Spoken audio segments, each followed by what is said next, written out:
You'll pop it? What? You'll pop him? Pop it. Wait. No, I'm just trying to figure out. See, You know.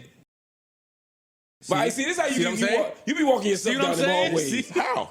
Because you did the same shit happened with him when you said Joe, you said Joe was, you asked Joe if he was gay, and you said, but is he a type? Is he a type? And then after 3 times I asked him if he's gay, he didn't talk about bending you over that couch. Well, he wasn't bending me over anything. I just asked. I said that's what he's talking about. No, but in his I don't know if he's bent you over or not. His but I'm saying- hypothetical though, he was going to Well, that's a smash you. hypothetical. He can have that in his argument. What's good, Elevators? It's your boy Elevation back with another episode of JBP Elevated, where we break down the Joe Budden podcast and all the co-host dynamics on and off the pod.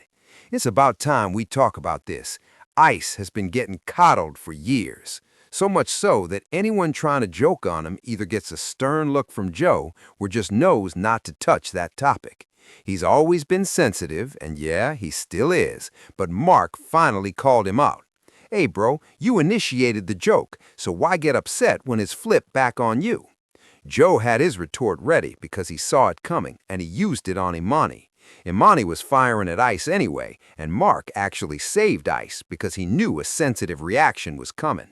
Even with the jokes about Ice, getting ran through, trained on, all that multiverse stuff, Marc stepped in.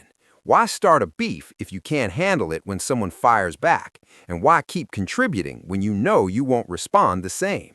Marc had to say it, because let's be honest, even though Imani claims he takes the most jokes, Marc gets roasted constantly. They make fun of his cult, his son being a menace, everything he does. And while some of that might be valid, you don't tell someone their kids are banned from the workspace while no one else's are.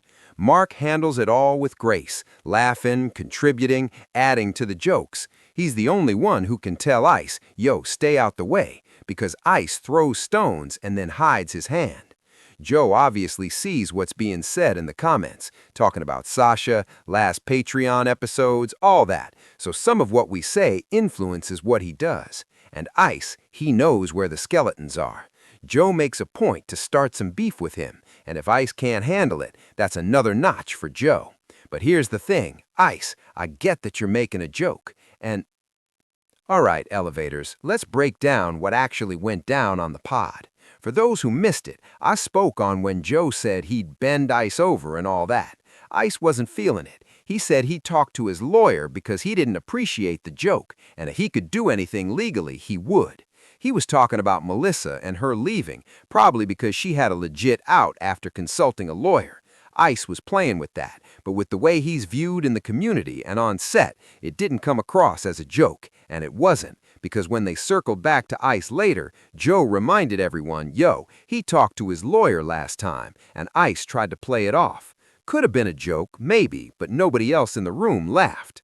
Now, Ish always reacts when Ice is getting called out, or when he agrees with what's being said. Joe was amplifying the spotlight on Ice, and that's the pecking order on the pod. New hires, easy target. Flip, always the dummy, so he's fair game. Melissa, she was the scapegoat. Dog piled on, gone now. Ish, that's complicated, competition mixed with respect. Marc, untouchable in real time. Only Ice really catches his moves live. Here's the full circle. Ice is constantly calling out Marc. Marc has finally had enough of Ice's sensitivity, but he was following Joe's lead, the same thing he criticized Flip for. Now Joe is firing at Ice, Marcus feels free to jump in, and Ice is already on edge from calling out Marc. That's why I said Imani saved Ice. Marc's been waiting for Ice to cross a line, and when he does, it's gonna be like that Melissa moment. Everybody's saying the same thing, and then who's wrong, who's right? Ice needs to be careful, because these shots aren't random, they're calculated. If they were jokes, we'd have seen them years ago. But don't get it twisted, this was another solid episode. The flow was good. I watched the whole thing, which hasn't happened in a while. And yeah, there's a different energy on this one. I'll probably make another video breaking that down. For now, like the video if you feel me, subscribe if you haven't, and check out the Patreon. I'm dropping a deep dive on the Flip and Marc